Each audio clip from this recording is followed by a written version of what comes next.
Hari ini, mari kita lihat adegan-adegan Alkitabiah yang menunjukkan bagaimana Tuhan melakukan pekerjaan keselamatannya melalui hal-hal yang tampak tidak penting bagi kita.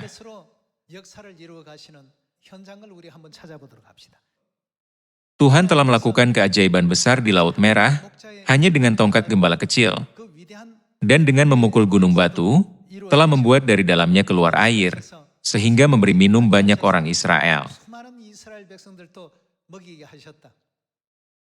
Alat yang digunakan pada waktu itu bukanlah tongkat emas yang megah atau tongkat yang indah, melainkan sekadar tongkat sepele. Tuhan telah menyelesaikan pekerjaan yang menakjubkan dengan sesuatu yang tidak penting seperti ini. Karena itu, kita tidak boleh melihat kelemahan kita sendiri, tetapi bertanya pada diri sendiri, apakah aku bekerja di bawah bimbingan Tuhan? Atau apakah aku bertindak sesuai dengan kehendakku sendiri? Kita harus menjadi orang yang berpikir seperti ini. Jika sesuatu dipegang di tangan Tuhan, maka itu dapat mengerahkan kekuatan besar, tidak peduli apa itu. Meskipun suatu benda yang dipegang, mungkin tampak tidak berarti, atau tidak memiliki kemampuan, atau kekuatan dalam dirinya sendiri, Tuhan dapat membuatnya berarti. Tuhan mengadakan keajaiban membelah Laut Merah dan mengeluarkan air dari gunung batu di padang gurun yang kering, melalui tongkat gembala. Saat ini, kita memiliki misi untuk memberitakan Injil di Samaria dan sampai ke ujung bumi. Ketika kita melihat kejadian-kejadian yang terjadi di sekitar kita, waktu Tuhan untuk datang ke bumi ini semakin dekat. Karena waktunya semakin dekat, maka Injil Kerajaan Sorga harus diberitakan di Samaria dan sampai ke ujung bumi. Ada yang mungkin berpikir, bagaimana mungkin orang yang tidak penting seperti aku dapat memberitakan Injil sampai ke ujung bumi? Daripada melihat pada diri kita sendiri, siapa yang harus kita lihat? Kita harus melihat Tuhan dan menjadi orang-orang yang menyadari bahwa kita dipegang dalam tangan Tuhan. Meskipun itu hanya sebuah tongkat gembala, tongkat tersebut telah melakukan pekerjaan yang luar biasa, yakni membelah Laut Merah. Bukankah itu juga menciptakan keajaiban, mengeluarkan air dari gunung batu untuk memberi minum 600.000 orang? Oleh karena itu, hari ini, dengan khotbah berjudul, Pekerjaan Besar Tuhan digenapi melalui hal-hal yang tidak penting. Mari kita selidiki firman Tuhan bersama-sama. Mari kita beralih ke Wahyu pasal 4.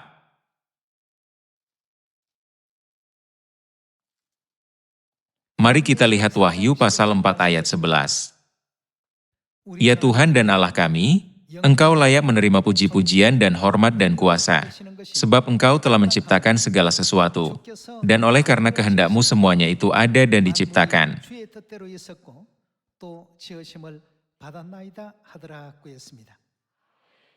Segala sesuatu yang diciptakan Tuhan, telah diciptakan dengan suatu tujuan.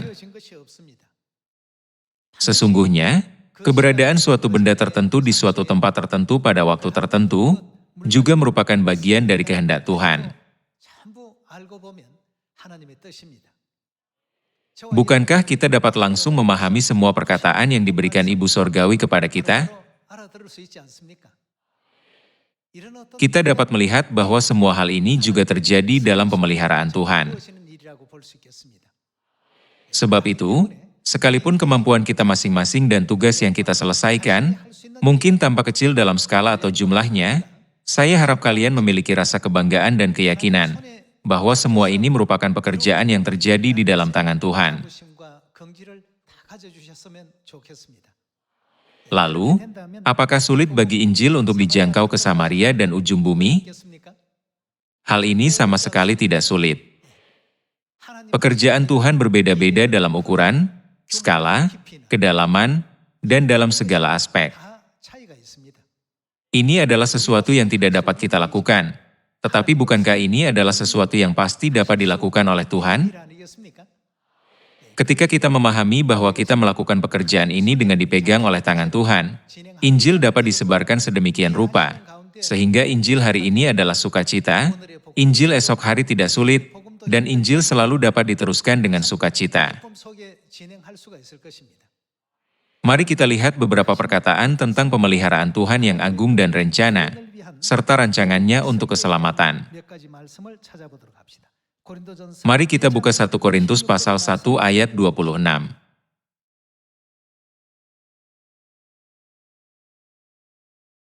Pasal 1 ayat 26.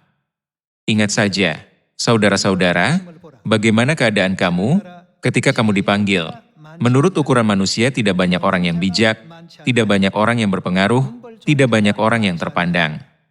Tetapi apa yang bodoh bagi dunia, dipilih Allah untuk memalukan orang-orang yang berhikmat, dan apa yang lemah bagi dunia, dipilih Allah untuk memalukan apa yang kuat, dan apa yang tidak terpandang dan yang hina bagi dunia, dipilih Allah, bahkan apa yang tidak berarti, dipilih Allah untuk meniadakan apa yang berarti, supaya jangan ada seorang manusia pun yang memegahkan diri di hadapan Allah. 이는 아무 육체라도 하나님 앞에 자랑치 못하게 하려 하심이라고 했습니다. Bahkan ketika kita melihat para rasul di gereja mula-mula, yang berperan menyebarkan semua ajaran Yesus yang agung, Petrus, Yohanes, dan Yakobus adalah nelayan, dan Matius adalah pemungut cukai. 또 야고보, 마태 같은 사람은 또 세리였습니다. Saat ini, petugas pajak umumnya dianggap sebagai pekerjaan yang terhormat. Namun, pada waktu itu, pemungut cukai dihina karena pekerjaan mereka adalah mengambil pajak dari rakyatnya sendiri dan menyerahkannya kepada Roma.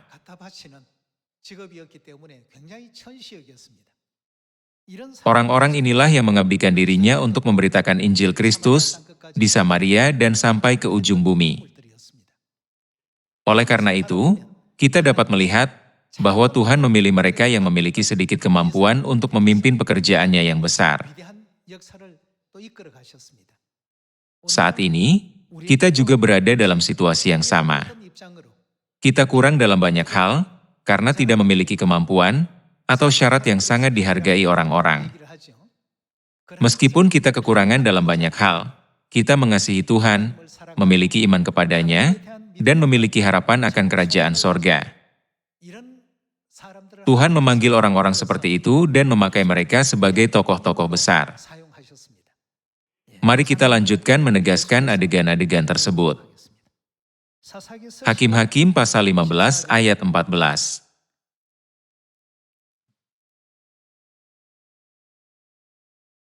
Setelah ia sampai ke Lehi dan orang-orang Filistin mendatangi dia dengan bersorak-sorak, maka berkuasalah roh Tuhan atas dia dan tali-tali pada tangannya menjadi seperti batang rami yang telah habis dimakan api dan segala pengikatnya hancur tanggal dari tangannya.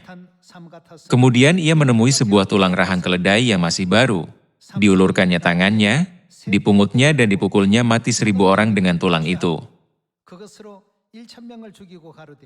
Berkatalah Simson, dengan rahang keledai bangsa keledai itu kuhajar, dengan rahang keledai 1.000 orang kupukul. Setelah berkata demikian, dilemparnya tulang rahang itu dari tangannya. Kemudian dinamailah tempat itu Ramat Lehi. Pada saat itu, orang Israel dan orang Filistin memiliki hubungan yang sudah lama buruk telah diturunkan turun-temurun. Simson membunuh 1.000 orang Filistin sendirian tanpa pedang atau tombak, yang merupakan senjata umum pada waktu itu.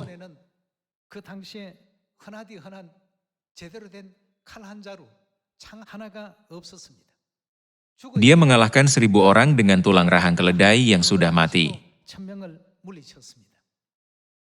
Simson tidak diragukan lagi adalah orang yang memiliki kekuatan luar biasa yang diberikan Tuhan. Alat atau peralatan yang dia gunakan bukanlah pedang berharga yang terkenal di dunia.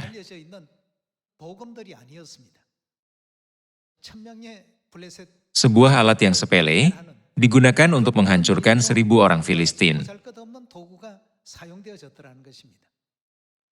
Jika ini saja yang dapat dilakukan Simson, apalagi yang dapat dilakukan umat Tuhan, ketika mereka dipegang oleh Tuhan dan dia ingin memakai mereka?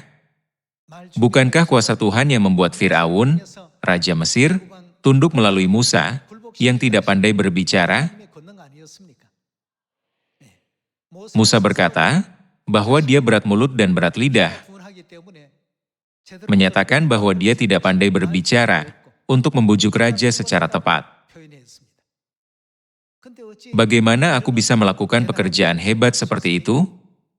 Akan tetapi, pada akhirnya, bukankah Tuhan membebaskan orang Israel dari Mesir melalui Musa dan memimpin mereka ke tanah Kanaan yang berlimpah susu dan madu? Melihat kembali sejarah Alkitab, kita dapat melihat bahwa tokoh-tokoh yang muncul di dalamnya memiliki banyak kekurangan, masing-masing punya kelemahan yang unik. Namun demikian, ketika mereka dipegang dalam tangan Tuhan, dan Tuhan hendak memakai mereka, Dia membuat mereka menjadi tokoh-tokoh yang hebat. Pada waktu itu, Mesir adalah salah satu negara yang paling kuat di dunia, tetapi Tuhan menunjukkan kuasanya sedemikian rupa, sehingga bahkan raja yang perkasa itu pun terpaksa menyerah. Demikian pula halnya dengan orang Filistin. Mereka bukanlah orang-orang yang lemah. Namun, tulang rahang keledai sudah cukup untuk mengalahkan 1.000 orang Filistin. Tidak ada alat lain yang digunakan. Mari kita lanjutkan dengan 1 Samuel pasal 17 ayat 31. Mari kita lihat ayat 31. Terdengarlah kepada orang perkataan yang diucapkan oleh Daud, lalu diberitahukanlah kepada Saul. Dan Saul menyuruh memanggil dia. Berkatalah Daud kepada Saul, "Janganlah seseorang menjadi tawar hati karena dia. Hambamu ini akan pergi melawan orang Filistin itu." Tetapi Saul berkata kepada Daud, "Tidak mungkin engkau dapat menghadapi orang Filistin itu untuk melawan dia, sebab engkau masih muda, sedang dia sejak dari masa mudanya telah menjadi prajurit." Tetapi Daud berkata kepada Saul, "Hambamu ini biasa menggembalakan kambing domba ayahnya. Apabila datang singa atau beruang, yang menerkam seekor domba dari kawanannya, maka aku mengejarnya, menghajarnya dan melepaskan domba itu dari mulutnya. Kemudian apabila ia berdiri menyerang aku, maka aku menangkap janggutnya lalu menghajarnya dan membunuhnya. Baik singa maupun beruang telah dihajar oleh hambamu ini. Dan orang Filistin yang tidak bersunat itu, ia akan sama seperti salah satu daripada binatang itu, karena ia telah mencemooh barisan daripada Allah yang hidup.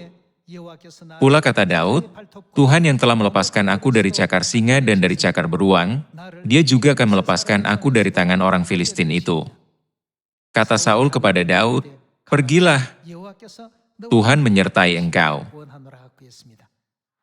Adegan ini, yang sangat kita kenal, adalah adegan di mana Raja Saul memilih Daud untuk menjadi prajurit yang akan pergi berperang atas nama Israel.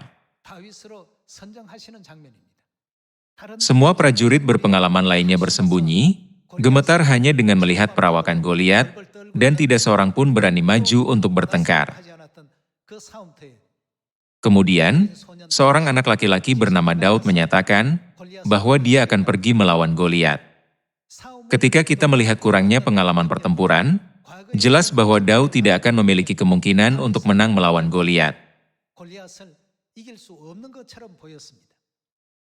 Namun, bukankah Daud dipegang dalam tangan Tuhan? Bukankah itulah alasan mengapa Goliat tidak bisa tidak berlutut di hadapan Daud? Bukankah ini merupakan fakta yang sudah kita ketahui?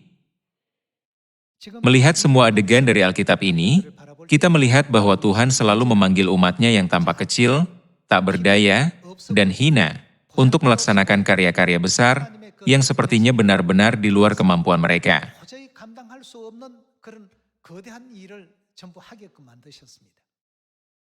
Kita harus menjadi orang-orang yang dipegang oleh Tuhan, kemanapun kita pergi. Hanya dengan begitu kita bisa menjadi prajurit perkasa, yang mampu mengalahkan 1.000 orang hanya dengan rahang keledai, seperti Samson. Seorang anak laki-laki seperti Daud, mampu menjatuhkan raksasa tangguh seperti Goliat, yang tak seorang pun berani melawannya, hanya dengan batu umban. Kita harus selalu mempertimbangkan siapa yang berada di balik semua karya ini. Daripada memilih orang yang kuat, orang yang bijaksana, atau orang yang memiliki banyak harta di dunia ini, Tuhan selalu melakukan pekerjaan yang luar biasa melalui mereka, yang tahu bagaimana mengasihi Tuhan, berharap akan kerajaan sorga, dan memelihara iman dalam firman-Nya, padahal mereka kekurangan dalam banyak aspek. 그 지킬 줄 아는 그런 사람들을 택해서 언제나 놀라운 역사를 일궈내셨습니다. Tuhan telah berfirman bahwa Injil akan diberitakan di Samaria dan sampai ke ujung bumi. 말씀을 주셨습니다. Hal ini tidak dipercayakan kepada beberapa orang yang berpengaruh, tetapi kepada orang-orang kudus di gereja mula-mula. Melihat para anggota gereja mula-mula ketika Yesus naik dari Bukit Zaitun, kita melihat bahwa mereka masih muda, lemah, dan kekurangan. Secara sosial, hampir tidak ada anggota dengan kekuatan besar. Akan tetapi, dia mempercayakan tugas kepada mereka. Dia memberi mereka kesempatan untuk memberitakan Injil. 기회를 주겠단 말이에요. 하나님께서 Bagi Tuhan, hal ini bukan apa-apa. Namun Tuhan telah memberi kita kesempatan berharga ini untuk diberkati dan menerima pengampunan dosa. Pergi ke Samaria dan sampai ke ujung bumi dan selamatkanlah mereka. Menyelamatkan jiwa-jiwa yang sekarat adalah tindakan kebaikan yang terbesar, bukan? Untuk tugas seperti itu, Tuhan tidak hanya memanggil tokoh-tokoh seperti Rasul Paulus yang sangat pandai dalam penginjilan. 들만 다 이렇게 불러서지 않습니다. Intinya adalah, siapa yang dipegang di tangan Tuhan, 제가 aku ingin dipegang. 저도 잡히고 Aku juga ingin dipegang. 또 해외에 계신 Hal yang sama berlaku untuk para anggota di luar negeri. 모두가 다 Kita semua harus dipegang di tangan Tuhan. Hanya dengan demikian, kemampuan kecil kita akan diperkuat 100 kali lipat atau bahkan 1000 kali lipat, dan pekerjaan yang tak terbayangkan akan terjadi.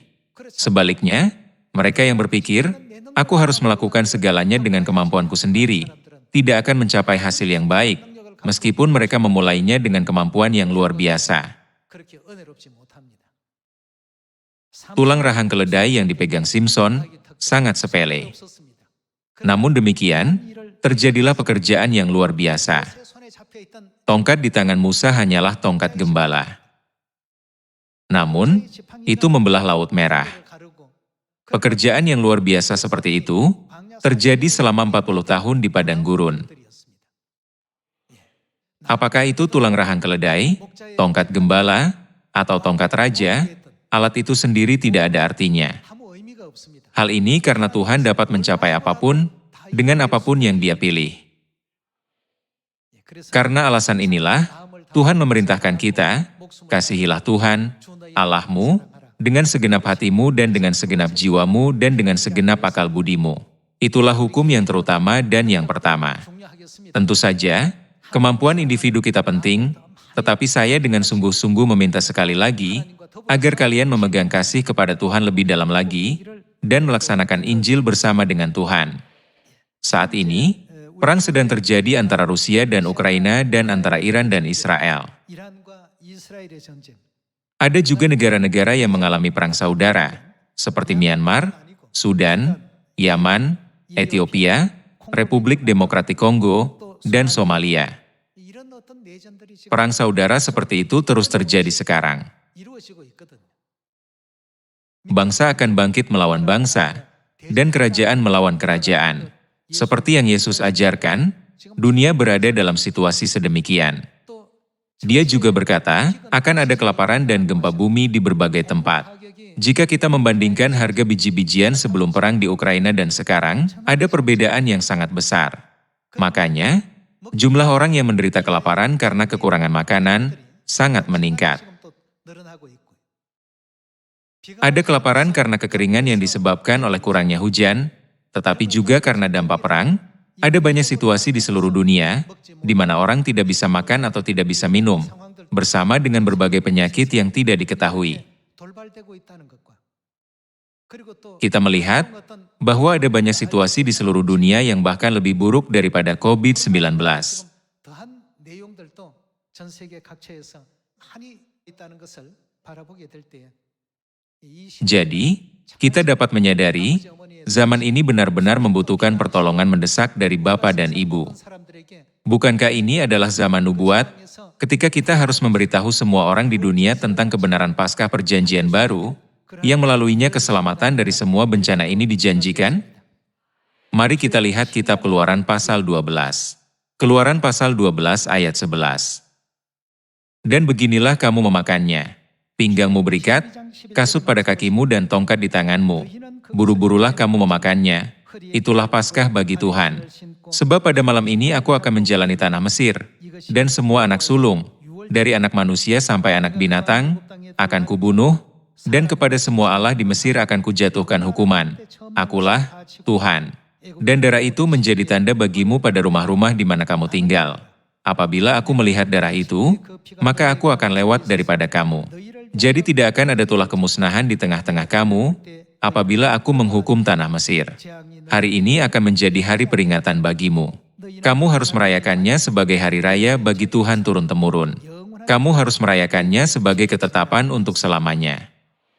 Ketika kita memberitakan firman Tuhan kepada orang-orang di dunia, mereka bertanya, "Kalau aku makan sepotong roti dan minum secangkir anggur, apakah bencana benar-benar akan melewatiku?"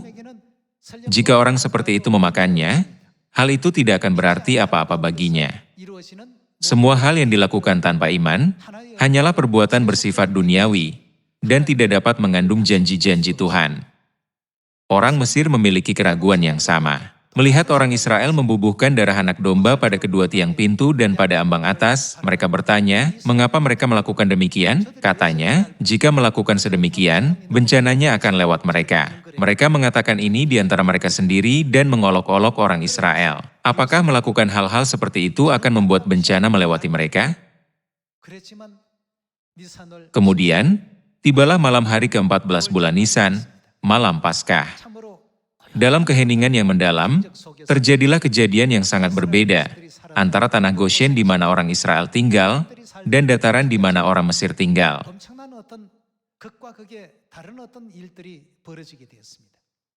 Di daerah di mana tinggal orang Israel, tidak ada seekor ternak pun yang terluka atau terbunuh.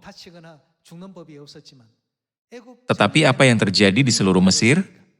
Dari anak sulung hamba perempuan sampai anak sulung pejabat tinggi, bahkan sampai putra raja sendiri, semua anak sulung dihukum mati tanpa terkecuali. Mereka mengolok-olok, apakah melakukan itu akan membuat ada perbedaan? Karena peraturan Paskah tanpa tidak ada artinya bagi mereka. Akan tetapi, hal itu menunjukkan kekuatan yang luar biasa kepada bangsa Israel, seperti yang dijanjikan Tuhan. Semuanya, banyak orang di dunia melihat pekerjaan yang kita lakukan, dan bertanya, apakah dunia benar-benar akan berubah hanya karena mereka melakukan hal-hal seperti itu? Tetapi siapakah yang sebenarnya melakukan pekerjaan ini? Kita telah dipanggil untuk mengambil bagian dalam pekerjaan yang Tuhan lakukan, melayani bersama sebagai kawan sekerja. Ketika kita memberitakan tentang Paskah, hari Sabat, Ibu Sorgawi, dan Bapa Sorgawi, bukankah kita memberitakan pesan Injil kepada dunia yang telah berpaling dari Tuhan, dengan mengatakan, kembalilah kepadanya, kembalilah kepada Tuhan, maka engkau dan seisi rumahmu akan diselamatkan. Lebih jauh lagi, Anda akan menikmati kebahagiaan dan berkat yang kekal di dalam kerajaan sorga. Ini adalah pesan yang kita beritakan. Kita tidak boleh hanya mengatakan, karena hari Sabat adalah hari Sabtu, kita harus memeliharanya. Sebaliknya, melalui perintah-perintah tersebut, kita harus memimpin mereka kembali kepada Tuhan, sehingga iman dan hati mereka bertumbuh, dan pada akhirnya membawa mereka ke kerajaan sorga yang kekal. Tentara Mesir bertanya-tanya, mengapa mereka membubuhkan darah anak domba pada kedua tiang pintu dan pada ambang atas rumah mereka? Ketika mereka memendam pemikiran yang keliru, apakah tindakan seperti itu benar-benar dapat mencegah bencana? Tuhan menggenapi janjinya. Satu tindakan iman yang tampaknya sepele bagi mereka, telah menghasilkan hasil yang sangat berbeda dan menakjubkan, bukan?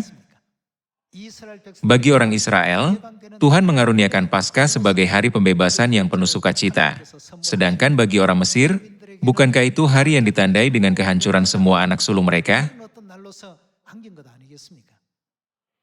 Meskipun seseorang tampak kecil, hina, dan lemah, Tuhan berkata, bahwa segala sesuatu yang kamu lakukan, untuk salah seorang dari yang paling hina ini, kamu melakukannya juga untuk dia, bukan? Dia telah mengajar kita dengan mengatakan, kamu melakukannya juga untuk aku. Tidak ada orang yang tidak penting dalam kebenaran. Semua orang luar biasa. Kita tidak dapat mengetahui siapa yang akan dipilih Tuhan, atau dengan cara apa Dia akan menggunakan mereka. Bukankah kita semua sedang melaksanakan Injil, dituntun oleh tangan Tuhan, sesuai dengan kehendak Bapa dan Ibu? Oleh karena itu, Injil ini pasti akan berhasil. Seberapa jauh Injil ini akan diberitakan? Tuhan berkata bahwa Injil pasti akan diberitakan ke Samaria dan sampai ke ujung bumi. Bukankah ada nubuat bahwa Bapa akan datang ke bumi ini dan membuat jalan bagi kita semua untuk kembali ke kerajaan sorga? Tuhan sedang menyelesaikan pekerjaan besar. Jika kita dipegang dalam tangan Tuhan, kita seharusnya meminta, "Bapa, biarlah saya juga memberitakan firman. Izinkanlah saya mempelajari firman Tuhan dengan tekun. Izinkan saya untuk mendukung para anggota dan menyemangati Injil Perjanjian Baru melalui doa yang sungguh-sungguh. Saya tidak tahu apa-apa. Saya kurang. Saya benar-benar tidak lebih dari tulang rahang keledai, tetapi saya ingin dipegang di tangan Bapa dan Ibu. Demi Injil, mohon pakailah saya dengan murah hati dimanapun, sesuai dengan kehendak-Mu." Terkadang seperti Simson, terkadang seperti Salomo, terkadang seperti Yosua, terkadang seperti Rasul Paulus, terkadang seperti Petrus, dimanapun, dalam peran apapun, dalam tugas apapun, saya selalu ingin tetap tinggal di dalam Tuhan. Aku ingin berdiri di sisimu. Dengan iman seperti itu, yang perlu kita lakukan, hanyalah bertindak sesuai dengan apa yang telah Bapa dan Ibu perintahkan kepada kita. Jika kita disuruh istirahat, maka istirahatlah. Jika kita diberitahu, mari kita bekerja dengan tekun, maka bekerjalah dengan tekun. Jika kita disuruh mengulurkan tangan ke arah Laut Merah, kita hanya perlu melakukan demikian. Ketika dia berkata, "Ulurkanlah," kita tidak boleh berkata, "Saya tidak bisa karena bahu saya sakit sekali." Jika ada rasa sakit di lengan kanan, kita bisa mengulurkan lengan kiri. Setiap kali Tuhan memerintahkan kita untuk melakukan sesuatu, ingatlah, Nuh telah melakukan segala sesuatu seperti yang Tuhan perintahkan kepadanya. Saya berharap bahwa dengan melakukan sedemikian, kita pasti akan kembali ke kerajaan sorga. Hari ini, kita telah merenungkan firman, pekerjaan besar Tuhan yang digenapi melalui hal-hal yang tidak penting. Bagi mereka yang pergi ke luar negeri untuk memberitakan Injil, semoga perjalanannya disertai Tuhan dan menuai hasil yang baik. Bagi mereka yang tinggal di Korea, semoga kalian juga menuai hasil yang berlimpah dan indah. Dengan ini, saya ingin mengakhiri khotbah. Terima kasih. 감사합니다.